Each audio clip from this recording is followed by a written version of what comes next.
Hello, and happy birthday, America. Welcome to episode 15 of History and Prayer America 250. We are 250 years old this July 4th, 2026. Today, we are going to experience vexillology. Vexillology is derived from vexillum, the Latin term for a square flag or banner of the ancient Roman cavalry. And yes, I learned of this form of study from my favorite Big Bang Theory character, Sheldon Cooper. Correspondingly, let's remember this. The flag is the embodiment not of sentiment, but of history. So said Woodrow Wilson in 1915. First, of course, the Betsy Ross flag. It is among the best known early designs of the United States flag. Its main features include the stripes, 13 alternating red and white horizontal stripes representing the original 13 American colonies. The canton is the blue square shown in the upper left corner, also called the hoist. The stars, interesting here. Instead of a royal symbol prevalent in European flags, the stars were a distinctive symbol that suggested a new constellation of states. 13 white 5-pointed stars sit in a circle inside the blue canton, symbolizing equality and unity among the colonies. The red, white, and blue colors of the United States flag each carry symbolic meaning. Although the original flag design did not officially define these colors, their accepted meanings developed later. Red stripes symbolize valor and hardiness. They represent courage, strength, and sacrifice in the pursuit of liberty. The white stripes and white stars signify purity and innocence, as well as righteousness and a desire for peace. The blue area, known as the canton, represents vigilance, perseverance, and justice. It represents loyalty, determination, and commitment to a just society. Charles Thomson, Secretary of the Continental Congress, assigned these meaning to the colors of the Great Seal in 1782.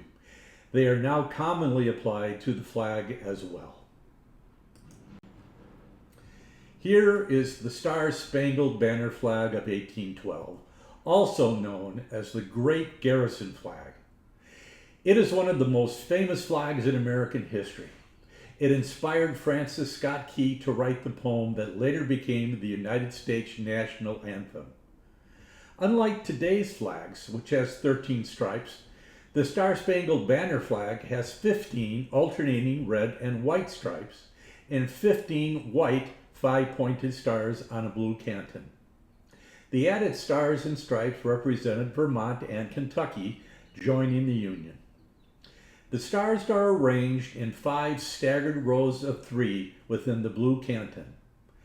The original flag was enormous, 30 feet tall by 42 feet long, so it could be seen from a distance. Why? Well, Major George Armistead, commander of Fort McHenry in 1813, commissioned seamstress Mary Pickersgill to make a 30-foot by 42-foot garrison flag. Armistead said, "We are ready at Fort McHenry to defend Baltimore against invading by the enemy. That is to say, we are ready, except that we have no suitable ensign to display over the fort. And it is my desire to have a flag so large that the British will have no difficulty in seeing it from a distance."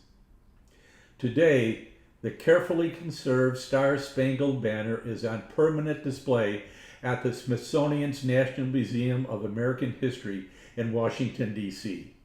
I've seen it, and it is a sight to behold, a sight of defiance against tyranny and lies, a sign of hope.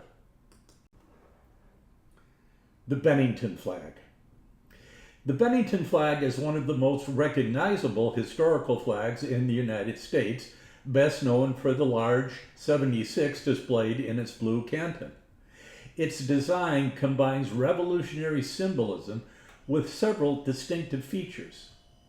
The flag's most striking detail, of course, is the large white 76 in the upper left blue canton, honoring the year of the Declaration of Independence.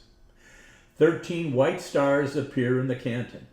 11 form an arch above the 76, while 2 sit in the upper corners. The stars are often shown with 7 points rather than the standard 5. The Bennington flag has 13 horizontal stripes, but unlike the standard U.S. flag, it uses 7 white stripes and 6 red stripes, beginning and ending with white. According to tradition, Nathaniel Fillmore, grandfather of future U.S. President Millard Fillmore, carried this flag at the Battle of Bennington on 16 August 1777 during the American Revolutionary War, a decisive victory for the American forces. This victory severely crippled British General John Burgoyne's Saratoga campaign, and it remains a powerful revolutionary symbol. Up next is the 29-star flag, an historical United States flag that was official for a very short period of time in the mid-19th century. The 29th star represented Iowa, which became a state on December 28, 1846. Under the Flag Act of 1818, new stars were added on the 4th of July following a state's admission. The 29-star flag became official on 4 July 1847. The design was official for only 1 year, because on 4 July 1848, the 30-star flag replaced it after Wisconsin joined the Union. Like standard U.S. flags after 1818, it has 13 alternating red and white stripes representing the original colonies. The blue canton contains 29 white stars because star arrangements were not officially regulated at the time. Next, the Great Star Flag of 1837, also known as the Luminary Pattern. It's one of the most distinctive historic designs of the United States flag. Its design stands out for arranging the stars into one large star while preserving the flag's traditional stripes. Instead of placing the stars in rows, flag makers arranged the white stars in the blue canton to form one large 5-pointed star. Like the standard U.S. flag, it includes 13 alternating red and white stripes representing the original colonies. Its design is often credited to Captain Samuel Chester Reed, a War of 1812 naval hero, who helped shape ideas for updating the flag as new states joined the Union. In the Flag Act of 1818, Reed proposed returning the flag permanently to 13 stripes to honor the original colonies and adding 1 star for each new state. Congress adopted this approach in the Flag Act of 1818. Reed also suggested arranging stars in a single great star for military flags, while flags for general use could continue using rows. The Don't Tread on Me flag, my favorite.